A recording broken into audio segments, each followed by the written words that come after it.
Not long ago, one of my absolute all-time favorite YouTubers, Dr. Cam, made a response video to a video that I saw posted to Facebook. It was this song done by someone who I generously describe as a female comedian, claiming that people, particularly women, are feminists, whether they like it or not.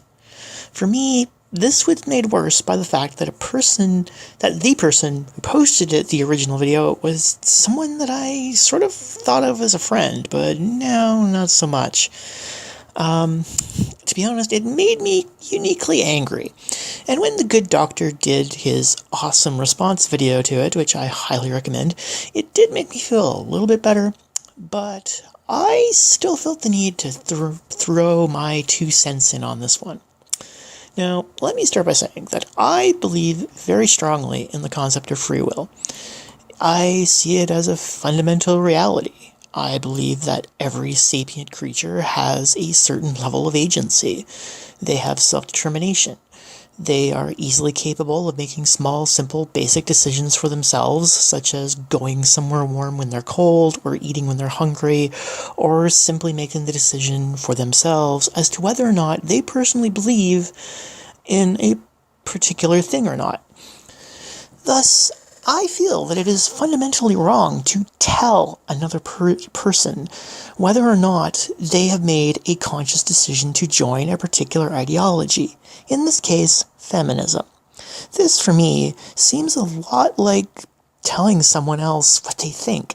This is quite possibly the only thing a person can conceivably do to me that can and has in the past made me go from 0 to angry pretty much instantly. And despite that, I'm not the one, and despite the fact that I'm not the one being told what to think here, or what ideologies I do or do not belong to, it still makes me very angry when it happens to other people. I absolutely find it offensive, morally and ethically reprehensible. No one has that right, nor the authority. They possess no moral high ground by which to force another person, or any other person, no matter age, race, creed, or gender, into an ideology that they themselves have no interest in being part of. You can stand at your pulpit with your megaphone and scream at the top of your lungs all that you want to, but you cannot make another person part of an ideology without their consent. That being said, please allow me to take a page from another of my favorite YouTubers, Victor Zen, and give a small lesson in why the "you are a feminist whether you like it or not" argument is, at best, a logical fallacy.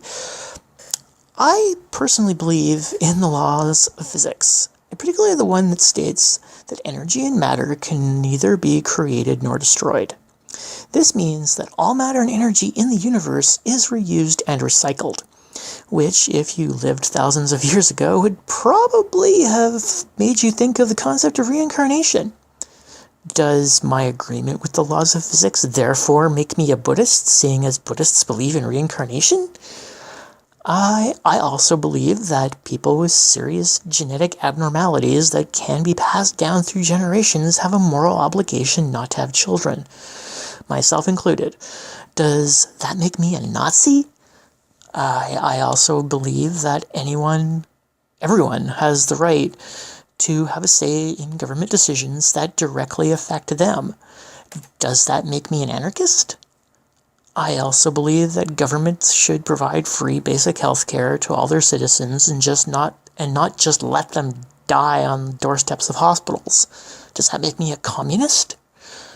I also believe in small, non-authoritarian governments. Does that make me right-wing? I also believe in evolution. Does that make me an atheist? I believe that even children have free will and are not the property of their parents. Does that make me a Marxist? I say no. So tell me again, why does my belief in gender equality somehow magically make me a feminist? Now, let's assume for a moment that it does. Well, I have the cure for being magically turned into a feminist for your beliefs. It's really simple. All you have to do, after being accused of being a feminist, is to repeat after me. I do not believe in patriarchy. I do not believe in rape culture. I do not believe in the wage gap. I do not believe in the 1 in 4 statistic. I do not believe that teaching men not to rape works, because it doesn't. It's stupid. I do not believe in objectification. I do not believe in microaggressions. I do not believe in male privilege. And finally, I do not believe in the danger of the fabled male gaze. Anyway, so this has been Nikolai Mirovich. I hope this has been helpful. Have a good day.